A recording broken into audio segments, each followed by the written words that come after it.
Real quick, man. It's your boy, Valedictorian, aka Corey. Corey, aka Valedictorian, how you want to do it? This is Head of Class Sessions. I just want to speak a real quick thing while I'm on my break here. Um, Everybody's talking about it with sports, man. And in the NBA, the talk of the town is, with the Los Angeles Lakers and LeBron James and Bronny James Jr. Being on the same team together. I'm just gonna say this and not try to be, try to be as partial as I can. But you have two sides, man. You got one side where they are celebrating the fact that Bron is being able to play with his son or has his son on the team. Now, there's things people say, with the things that were put in place to make that happen. I was going to say that there are things that were put in place to make that happen. Not taking anything away from Bronny, not taking anything away from the Lakers organization, not taking anything away from LeBron. Okay, they made it happen. It's happened, right? So with the events that happen with Summer League, the preseason, we've seen some, seen the play that happened, the plays or non-plays, whatever you want to say, to where people feel like Bronny's not ready.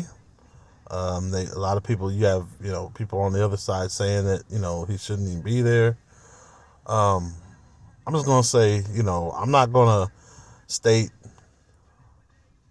that it's a huge thing or if it was a real bad thing. That's all up to however you feel. However, person who, it's all subjective, right? But I will say that it's something that has only been done in sports a handful of times where a father is able to play his professional sport with his son. Now, whether it's a good move or a bad move or whatever you want to say, it's here, right? And part of that is because, let's just be honest, the father in the equation done the things that was necessary to keep himself relevant in the game, also to where he's still impactful in the game. I mean, let's be honest. You can say whatever you want to about LeBron. You call him the flop or the crybaby or whatever. His finals record. Yeah, that's all part of it. But the man is leading in points all time. He's leading in, playoff appearances. He's been in the most finals consecutively, which is not an easy task to get your team to the finals. Let's just be honest. I don't care who you are. But with all that, I will say that people need to. I think what's going to happen is that, especially once he retires, once LeBron retires, it's going to be something where people, even the people who look down on him or, say that this is not, they say the NBA is rigged and all this other stuff, you're going to have appreciation for it once he's gone. I don't care who you are. Even if you don't, that's just you. That's okay. That's fine. But it's hard for people to appreciate what's going on while it's happening because there's all these things on social media and everything that analysts are saying this, saying that. That's fine. But can it be done all the time? Not, just because something happens all the time, people want to, oh, that's respect. But this is something that does not happen, okay? And I think that the people who are looking down on it or look against it, they're gonna see the appreciation of what's happened in the long term. And even if they don't, that's fine. It's fine. But what I will say is that whether the Lakers tank, because they got a new coach, JJ Redick, he's in there. We don't know what's going to happen. That's the thing. We don't know. We're just going off speculation.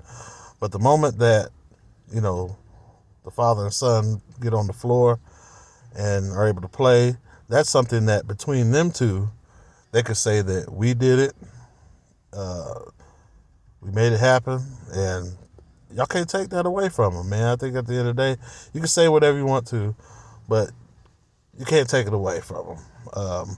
Personally, I would hope that, I hope that Bronny would have stayed in college for another year or so, or at least, play in the G League, to develop his skills.